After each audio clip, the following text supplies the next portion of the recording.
Hi guys, we're here today at Singer National. We're here with Dylan, Dad's car, and obviously Singer, a big Coventry brand, which is why we have the car, because our great-grandparents lived about 2 streets away from the Singer factory, competitor to MG at the time, and in our opinion, a little bit prettier as well. So let's go and have a look what's here. Okay, so some non-Singer, but some Rootes group. There's a Hillman Imp here, and a Sunbeam Alpine, Morris Minor, Triumph TR6. They still win prizes as well, and it looks like the TR's won the prize for this one. MGA. Quite a nice colour, that one, actually, that pale green. What do you think? I like it. That's coming from a colourblind man. Praise indeed. MG, Rover 3500. So we've wandered a bit off path because we're actually at the Shuttleworth... Off path. Oh, off path. Because we're at the Shuttleworth Air Museum, which is quite an interesting museum, and we will nip in a bit later on. But there's this lovely commercial Mini with reverse rims on it, minivan. And a caffeine machine. Yes. It's been basically to and all a the same Goodwood. places as us, really. Yeah, it does. Stalker. Don't be a dick. All right. I mean, oh, sorry. on the Sorry, you were saying about the caffeine in the machine cushion there. Wasn't personal. So these are the Le Mans. These are the 2-seater version of Dad's car. As you see, we have a petrol tank on the back of these. And well, Ben did affectionately refer to Dad's this morning as a 3-seater. Singer 3-seater, that one. Because trying to get 4 people in it is pretty tight. I think this is still... I think my other granddad had an actual Le Mans. He did have a Le Mans. With 2-seater. And you've got not a 4... Saying actual Le Mans, but they're all actual Le Mans. I just mean a 2-seater. Yeah. Is that a Klaxet or Klaxon? Horn. No, it's a Lucas horn thing, I think. There you go. I don't know. I'm not an expert. So good turnout today of these. And then we get to the big boys. These are the 1.5 litres, so it's effectively a 6-cylinder version of the engine that was in the original car, but it just looks like the whole car's scaled up by about 20%. Just gone, Bigger grille. Really. And then I think there were, I might be incorrect, but I think there are some 1.5s in smaller chassis. I don't know. But I do love these race rag caps on those. Those are very tasty. I think, aren't these? I don't know. No, these are like Dad's. Panic. We were particularly keen on this car because KV being a Coventry reg and being in sky blue, and the chap was saying his granddad actually was one of the guys at the Singer factory originally, which is why he bought the car. And you find a lot of people here buy them because of the connections to Coventry or to Singer itself. And it's sky blue. So moving through to some of the saloons. Actually, this is a 9 coupe, which again are quite pretty, I think. If you look at the back of them.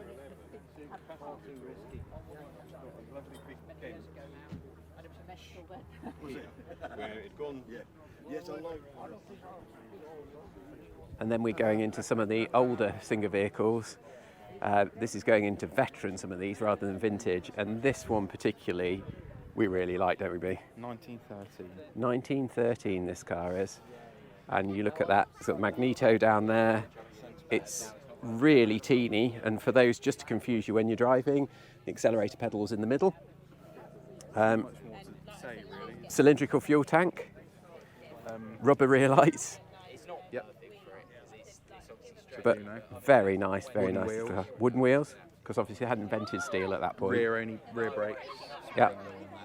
What else? Not a lot more to be said. No.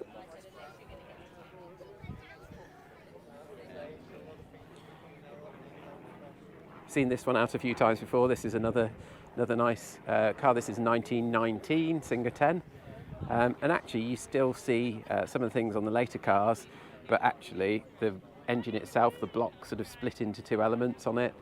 Quite interesting how they did that. And a couple of lovely commercials here as well, which run a similar engine to in the 9 Sports. But yeah, lovely prepared cars. Nice to see the commercials out. So in a way, this one's quite interesting because the engines for these cars are in quite short supply. So quite often when an engine fails, people have switched them to either Spitfire or something like that. Singer Chamois, which is basically the Hillman Imp version made by Singer. And it's a bit more luscious though, isn't They it? were more luxurious, the Singers. Yes, luscious. What a word. The Vogue, now what a name for a car. Madonna likes these. She does.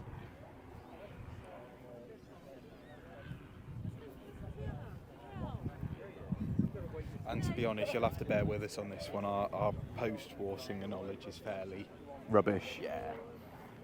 But people love them. Yeah, and we can go. Let's go and have a look at that one. So that's quite interesting. So we actually saw a Facebook post on this car saying that it's not yet restored, but they still wanted to bring it along, so they've trailered it here today. It is fair play, absolutely. At least it's here and represented. So this was quite interesting having a look at it, because actually it's the only car we've ever seen with the same manifold on as my dad's car, which actually has a throttle linkage to the back of it. Most of them have castings on the front of them to take a front throttle linkage. So that was quite interesting. I think it's got a 1936 engine in this one.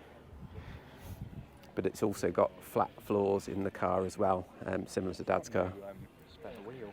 And it's got no spare wheel on the back of it. But respect to the guys for bringing it out today. Yeah, that's cool.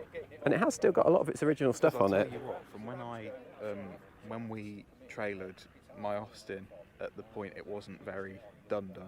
That was quite a scary experience. It did. Really, It with did stuff wobble a bit. falling off and Yeah. Nothing fell off, but worrying that it is. I do really quite like post-war Singers. I just don't know anything about them. Yeah. That's not post-war, but Yeah. I was looking at these. So we've got the Gazelle here. And Yeah. to be fair, the people really look after them. If you look at how Really. the paint finish and the And chrome, I always think like the interiors are really nice. they are quite cool. But the Singer was a luxury model, so you can see the quality interior in those. And then these are the replacement really to the 9, which was a strange time when they were transitioning. There were a lot more modern cars at the time, so they tried to modernise it with some of the swept-in wings, but still had that sort of old, more classic feel to them, didn't they? Obviously, it had a better steering rack, because looking at the size of the steering wheels in it, you couldn't turn the steering wheel in Dad's car like that. I think that's about it, really, isn't it, for the cars? Yeah, I think so. This is quite a strange one at the end. I don't actually know what this is.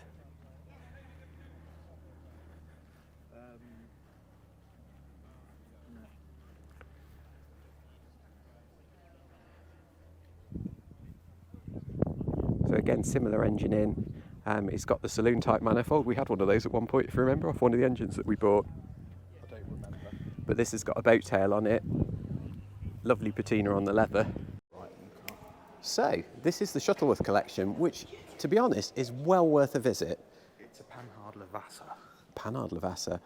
Popsy nearly bought one of these. It was amazing. It got cut glass in the back of it. Slightly newer than this one, I've but always wanted to do the London to Brighton. yeah, I just need to speak to the right person to lend I you a like car. this radiator a lot. This is cool. They're really cool. And actually makes a lot of sense as to how a radiator actually works. No, fully. But we were saying we don't fancy flying in one of these things. It's a glorified kite. Yeah, quad bike. It's something, isn't it? That's for sure. You know, I look at these propellers and I think these are like comparatively really small. Yeah. Well, that's what I was saying about some of the engines. Bear in mind these planes, you look at the size of that engine, Yeah. and just for comparison, there's my hand, and these were in planes, and you think what goes in some of the cars, especially the aero engine cars, which have enormous engines in. So yeah, this is a 7-cylinder rotary. And this is an Anzani. An Anzani. Not like the Fraser-Nash No, engines. no. But But there's a magneto. there's And look, and you can do a trial on how a magneto works. Does it work? No. That's usually the case. So, with yeah, just needs fixing. So they've actually got around 5 hangars here with different vintages in and things like that. Pretty cool. pretty cool. So some bi-wing planes here. Certainly no. That's a tri-wing. All right. Just saying. Certainly no shortage of propellers. Never know when you might need a spare. You don't. And I think there wasn't in this one actually, there's a type picture of a Type 35. Yeah, So yeah. that's good. So what we did notice, there's a lot of similarity with these planes and vintage cars in that everyone's got a drip tray underneath it that's absolutely full of oil. Yeah, I mean, there's another one that's got an even better catch cam situation. We'll point that isn't one there? out a bit later. That one is quite Yeah, cool. that one is quite cool. But And those are really nice. Look at these models of little rotary engines. yeah, So again, for scale, I mean, there's my hand. they're a quarter scale though, so Yeah. you're using a scale on a scale, and that's quite confusing. then we get into some bigger stuff. And this is quite an interesting vehicle. Yeah. It's What does this vehicle do, It's a Benjamin? prop starter. It thing. is a prop starter. An RAF one as well, for starting the planes. It's really good that Ben's granddad told us both that this morning because it makes us sound really knowledgeable. It's Yeah. just like something else we'll point out in a bit. Yeah. So in here we've got some commercial vehicles with some buses. The Dion Bouton. And a Dion Bouton. Your good old Leyland buses, relatively local to home looking because we've got Wellingborough and Kettering on them.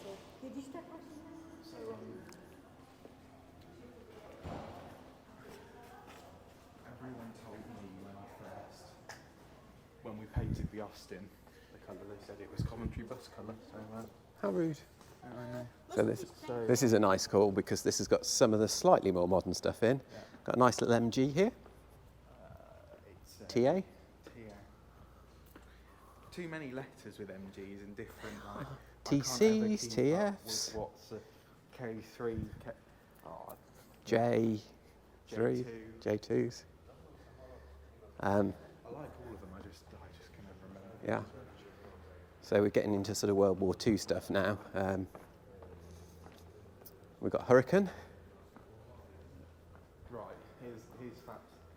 So This is a really interesting fact, where it's actually. red, Yeah, we're just going to see that on the wing.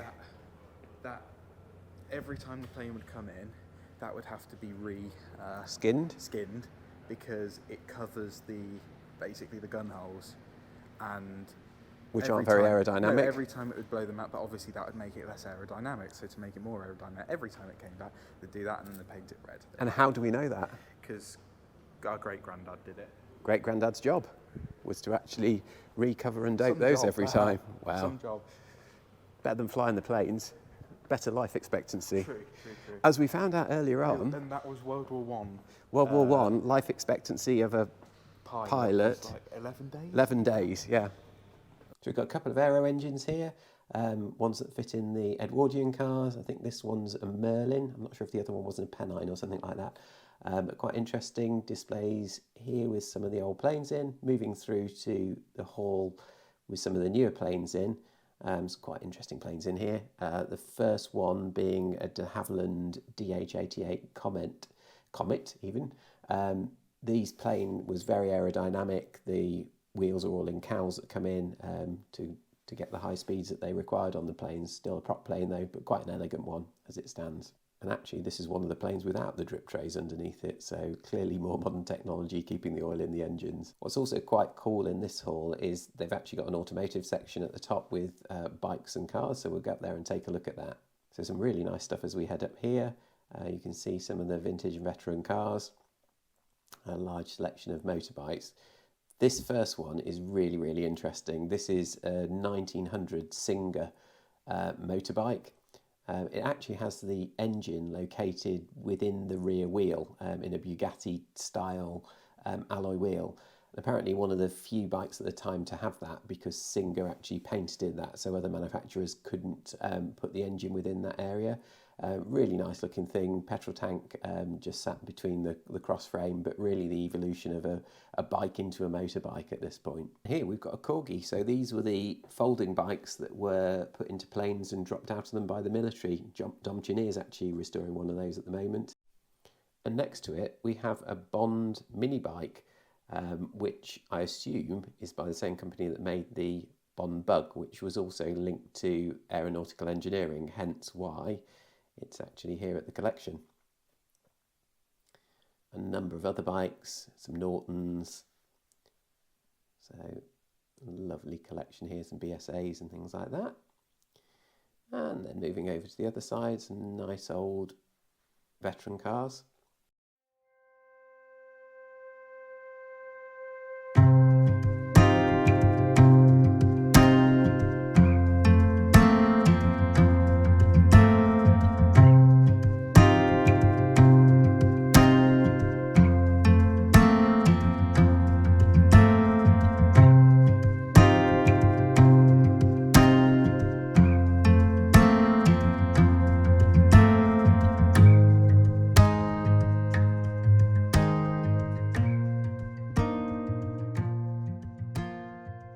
And they've got a lovely little garage setup at the end here with an old vintage car in it and all the spares of head gaskets and things on the side, plus some of the enamel signs. And the collection really goes into some quite small detail in some of the things that they have here. As I say, some more vintage cars running down here. And at the end, we've got a really nice little Austin 7